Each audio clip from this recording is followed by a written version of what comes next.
process of learning. Because while you begin to go, I pledge allegiance, we do that in America, to the flag. Right. Not to the country, just to the flag. They teach us to do such silly stuff in America in school. They probably don't do that kind of stuff here.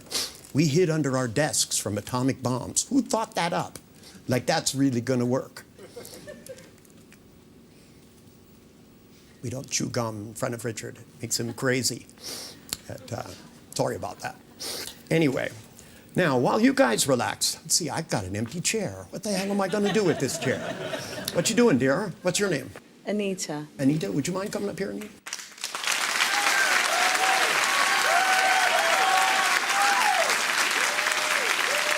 It's okay, go ahead, sit down. It's all right.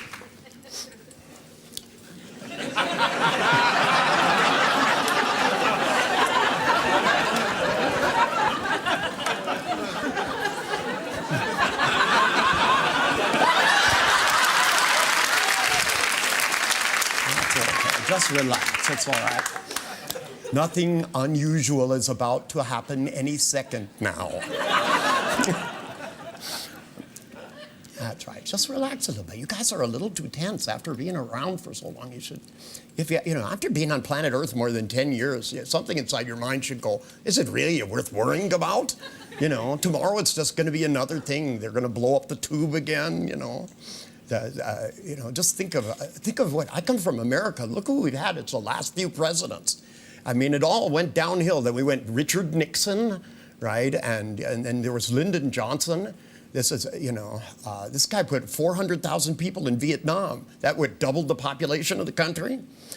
Just ridiculous stuff. And I mean, there was big war protests and people were, you know, having free speech movements, you know, like speech was in jail or something. Crazy stuff. And then it started getting weirder and weirder. And I liked Reagan. Reagan was kind of fun because he couldn't remember from one minute to the next what was going on. I thought that's a good thing for a president. You know, he would go, Mr. Gorbachev, tear down that wall. What wall? That's right. Let your hand go down. Loose, drop. All the way. There you go. Sleep. That's right. All the way down. Now just let it go. Too many thoughts inside that mind. There you go, just really. Now, the other thing which creates really deep states is something called cranial osteopathy. Now, I don't really do cranial osteopathy. I just noticed when they did it, people went into powerful altered states. It has to do with pacing the fluids underneath the brain at about, they pulsate at about 8 beats a minute. And if you pace them, just like if you pace somebody's breathing, if you put your hand on their chest and when they breathe out, you move your hand up a little bit, and when they breathe in, you move in a little bit. Then pretty soon you can move it out a little bit further and in a little bit further, and they'll begin to really relax. That's right, all the way down. That's right. There you go. Let your head go forward. Let it go forward. Just let go. There you go. That's right. Let your mind go. You don't need it right now.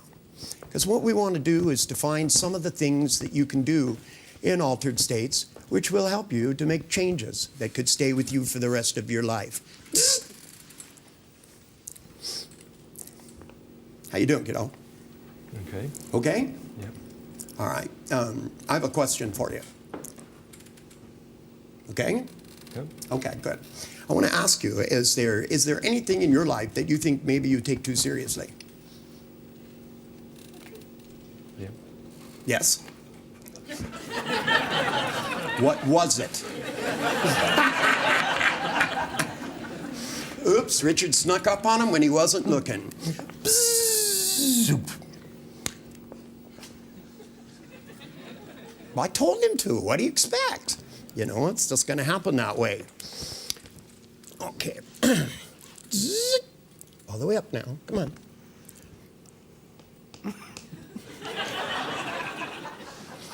How you doing? All right. You're doing okay? Let me ask you this. Is there things you take too seriously? Mm-hmm. They get on your nerves. Are you married? Partly. Partly. What is it? You can never get straight answers from women these days. My wife wouldn't even answer that question. You know, I go, are we married? And she'd go, sometimes. She'd go, sometimes you do what I say, and other times I think, well. So partly, huh? Okay. So I mean, do you like live with somebody and share the same house? So No, you I'm don't. just moving out from somebody. Oh, okay. Kicked him to the curb. Huh? Well, that's okay. You know, just think how many. You know that there's something like 7.5 billion men wandering around loose on the planet. There's got to be a good one out there somewhere. That's what my wife told me. Can you imagine having to put up with me every day? You know, she just didn't pay any attention to me. She would just go, "Excuse me, I need some money." And I'd go, "What's it for?" And she goes, "What do you care?" And I go, "Well, maybe I don't." And she goes, "Then just shut up." You know. She goes, "Go play with your clients." But anyway, so I mean, do you like to have bouts where you have bad feelings? You know, because I know people do that. They get like too much time on their hands, and they go, "What could I feel bad about?" And then they start feeling bad about it, and that's really important, you know, because otherwise, you know, you might enjoy life. Yeah. So you know that silly feeling you had. You remember that? Okay. Now think about the things you feel bad about. Can't think of any now. They've gone. Please. They've gone. Can't think of anything.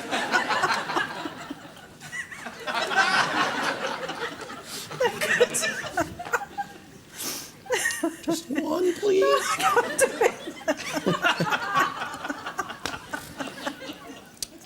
I try so hard, you know. Tim and I had spent 40 years trying to come up with a technique to help you, but I guess I'm just stuck, you know. Anyway, sleep. Hi, how you doing there? Yeah, good. Good, good. So you got an idea how to do an unverbal induction now? Now that you've seen it up close and in person, those are great earrings. Thank you. I like want to climb up them or something. Get up those earrings. So if you were going to put somebody into deep trance and they were just looking at you and they looked at you and suddenly they went,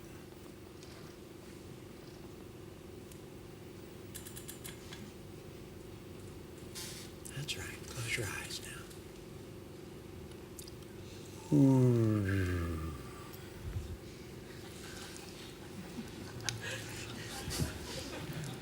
Let's see, we're heading towards the first hour. We only have a 99 left.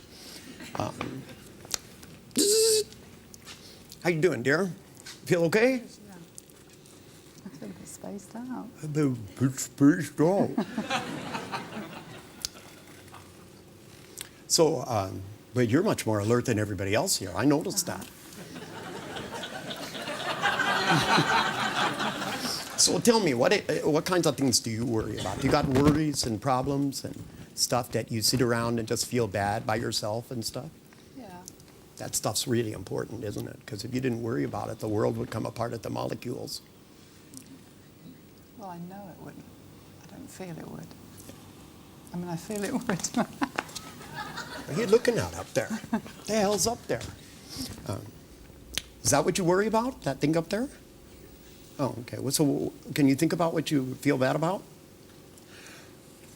Do you feel bad about it now?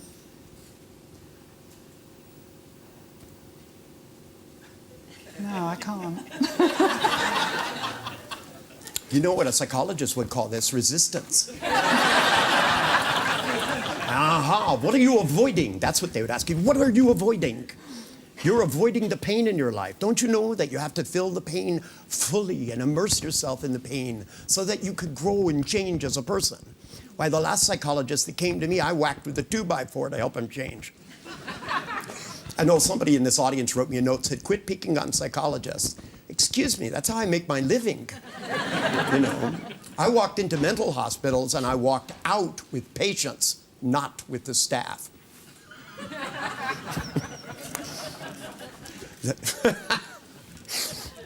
There was a schizophrenic who thought he was John the Baptist. That's a really bad choice if you're working with Richard. I'm the one that nailed Jesus Christ to the cross. So, and you guys, I don't know if maybe you're, you know, for some of you who haven't read about John the Baptist, they chopped his head off, you know, and just as a gift to the guy's wife, he goes, "What do you want for your birthday?" And she goes, "Oh, give me the head of John the Baptist. Loads of fun." And so he goes, "Oh, no problem." And they chopped his thing. So when the guy told me, he said, I said, you know, I was in the hallway and I came by and he goes, "Let me baptize you." And I said, no, thanks. I said, been there, done that. And I said, who the hell are you? And he goes, I'm John the Baptist. And I said, people have been axing about you. Get that little twinge, you know. And I said, wait here, I have something in the car for you. And I just happened to have a fire axe about 4 feet long, and I came in with the fire axe, and I said, heads up. Sleep.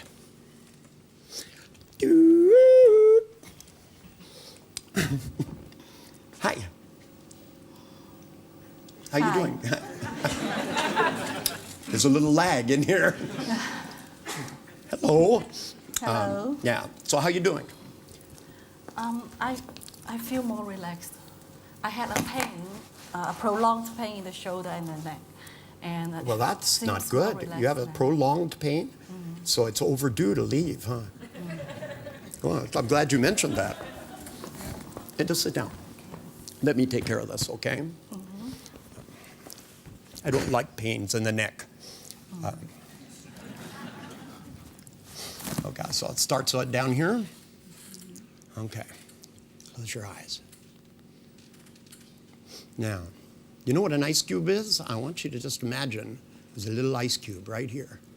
Because if there was an ice cube here and somebody took the ice and spread it over here, it would start to get so cold that your mind would focus on the temperature and you'd forget about the pain. The thing about pain is that it's a message from your unconscious that says you need to do something about it. And once it's been done, then it's time to stop. And the only reason it doesn't is because there's inflammation.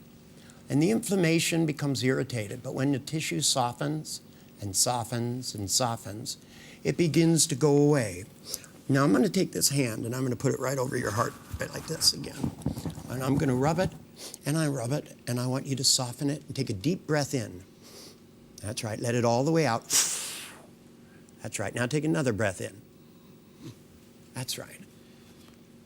And I want you to just go all the way down. That's right. Because I want your unconscious, just drop this. There we go. Go deep enough that your unconscious can go inside the old control room in your mind and say enough is enough. Because if you have pains and you have worries and you have regrets, no matter what caused them, it's not important. What's important is that you begin to heal them. So you begin to heal the things in your life. We've all been through struggles. We've all had stuff happen to me. You know, I was in a car wreck. Actually, I hit a car with a motorcycle. Not a good plan.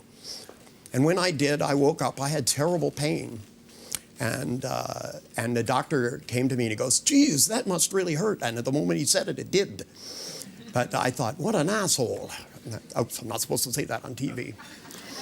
So I didn't say the word asshole. Forget about it. Because I know that right now, your unconscious knows that if I lift up this hand, and I tell you, I'm going to take this finger here, these two fingers, and I'm going to squeeze them, and I'm going to squeeze these, that just for a second, everything disappears. And I'm going to take your hands now, and I'm just going to put some energy down your arms. And I want you to soften all the tissue in your shoulders and your back, and just let it go. And say to yourself the magic words, fuck it, and just forget it. That's right. And let it go. Soften here, soften there, and just forget about it. Whatever happened in the past, the best thing about it is that it's over. Now, your unconscious can answer yes by lifting that finger up, okay? And I'm going to lift this arm up. I want you to hold it there for a second, and I'm going to ask your unconscious, does it understand me? No, unconscious, that's a conscious answer. I know you consciously understand. Let your unconscious mind answer me. A full unconscious response. That's right. There it comes. All the way now. That's right. Find the little neurons there. Flick the finger, a little twitch here, a little movement there. That's right. That's right. All the way up now. That's right. Now, I want to ask your unconscious, that's okay, if it would be willing to go inside, soften the tissue, and turn off those things that are signals that are no longer useful. At the time that this started, there was a good reason for it. But the reason is gone, so now it's time to focus your attention on something important, like the feeling in the bottom of your feet. Your consciousness can only absorb a certain amount, and if you have little pains here and pains there, and you pay too much attention to them, it'll only amplify them. So I want your unconscious to go to your big toe and amplify the feeling in your big toe. And then amplify some good feeling from your past, a time when you really were determined and strong and did something wonderful. There's probably lots of them. And take that feeling and double it. And in the instance between your toe and your good feeling, there's a space where everything releases. And when your unconscious is ready to take responsibility for making this pain go away, it can tell me yes. And it knows how to tell me now. That's right. Let that hand go down at the rate and speed that your unconscious makes all the necessary adjustments. Zzz. Hey, hey, how you doing? You feel okay? Fine, thank you. Fine. Yeah. How about you? Do you worry about stuff? Yeah, I suppose so, quite a lot. You suppose so?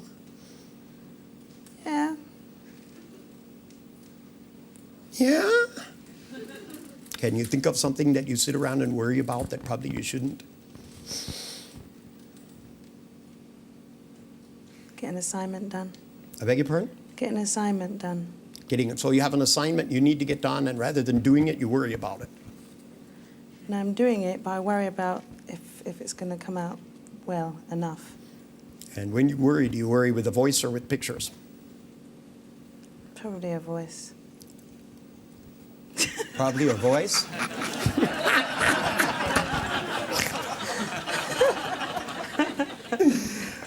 Too much wine, maybe. What? Too much wine, maybe. Too much whining, maybe? Oh, okay. Here. All right, now, I tell you what I want you to do is I want you to think about a time where you just did something. Did you ever see a guy and you went, I want that guy? Mm-hmm. And did you just walk over to him? No, I nearly fainted. Think of another guy.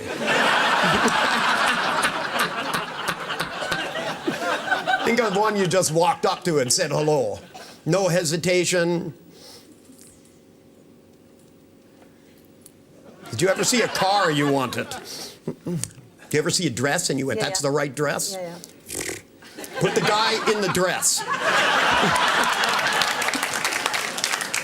Then you can have both.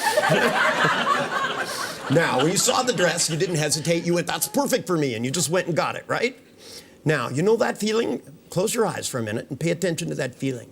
Let it spin round and round and round in you till it builds up, till it almost flows through every pore in your body. Down, curl your toes back and just brace that feeling. Let it spin inside you.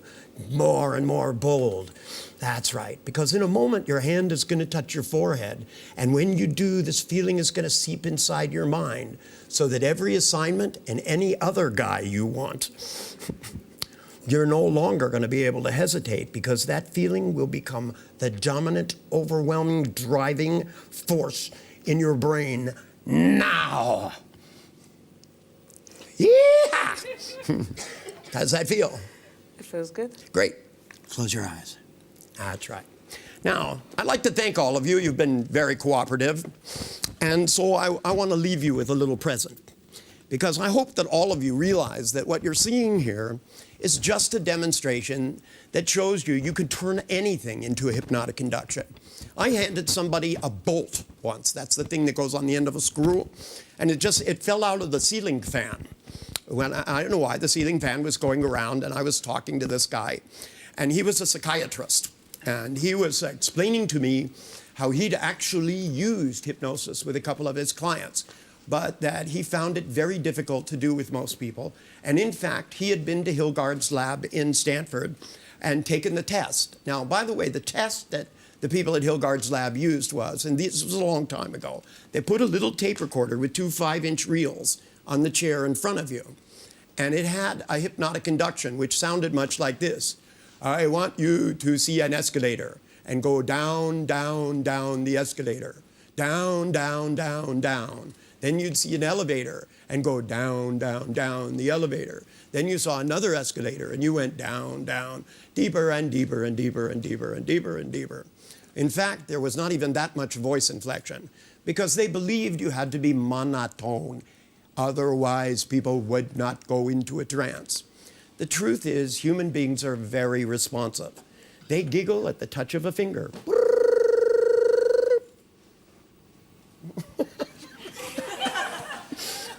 I don't find that people are that resistant. I find that silly things are what get people to do better.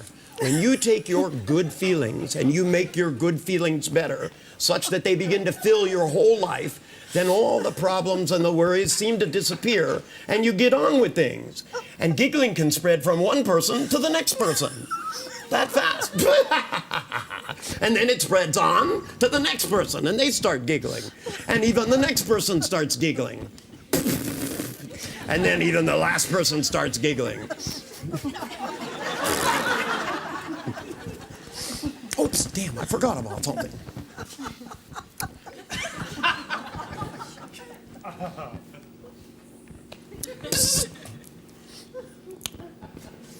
Seriously now.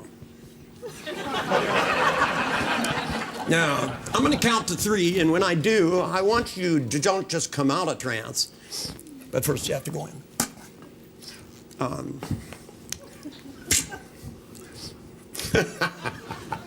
What was that? It's an etheric trance. Because in a moment when I count to 3, you're going to come out of trance, only this time you're really going to come out. Because the truth is most people, most of the time, are half in and half out. Really, what I do is take the half that's in and get rid of the half that's out, and then they're deeper than they were. That's my theory. But I'm not a theoretician, I'm a modeler. All I've really done is look at the things that have worked and try to distill from them what they have in common. Spiegel's technique had nothing to do with the eyes. It had to do with the fact that he had people doing something they don't normally do.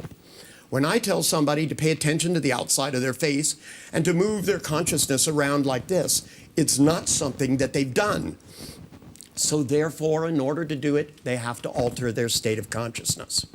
And I know that you can begin to make these kinds of things up. You'll begin to notice them everywhere. It's very, very simple. It's a simple set of principles. And the deeper you can go, the deeper you can take others. And the more you can wake up, the more you can wake up others. 1, do-do-do-do-do-do-do. 2, almost ready to wake up and giggle. 3, beep. Hi. So I'd like to thank you very much. Big hand. Thank you. Thank you very much. Thank you. You're not leaving yet. So how do you feel? Much released. Much released. Yeah, lighter. Lighter. Yeah. How about the pain? Toe hurts, huh? When I'm not, the pain, is all around the neck. And Is it there now? no, Do you want it back? no. Well, the next time the pain comes, I want you to just look at that toe, and it will disappear. You know why? Why? Because I believe in magic. I believe that too. Thank you very much. Thank you.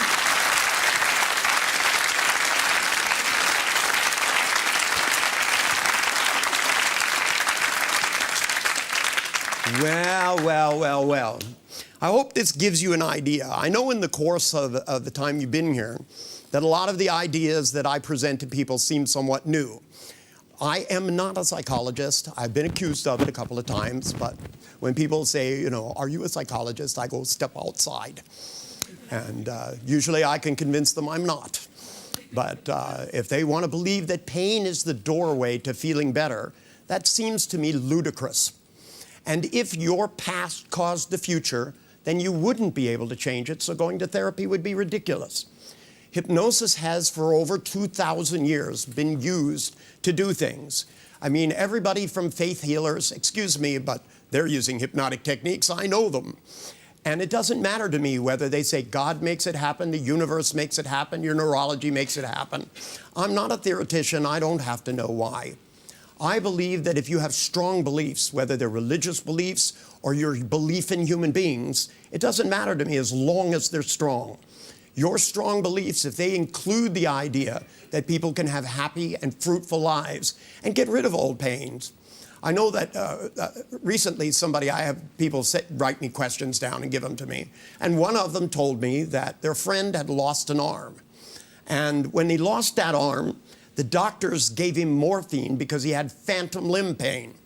Now, I asked him, I said, does he give you the shot in the arm that is there or the one that's not there?